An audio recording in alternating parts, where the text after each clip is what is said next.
I was sitting at the front seat of Lisa's car, and I can't even remember if it was a rental or the one that she borrowed from her dad or somebody else, because she didn't have one at the time. And my face and my chest was like sunburnt. I could feel the top layer of my skin burning. I always had to dress up when I was around her. I mean, she always looked like the prettier one, so I always felt like I had to do something more. And I was sitting there in the car with her, and she was putting on her burgundy lipstick while looking in the rearview mirror. No. You know, my dad always hated her. Anyway, so she finally finished putting on her burgundy makeup, and she lit up her cigarette, like I think it was a menthol, with the car lighter.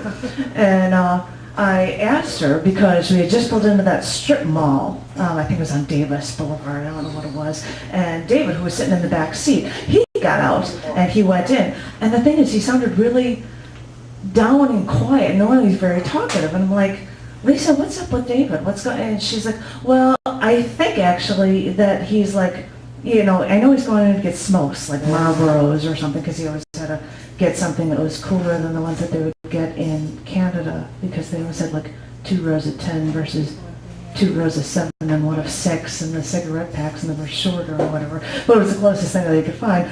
But she was saying that he was feeling bad because he was going through the withdrawal or something, like he had no cocaine, and he had like the shakes or something.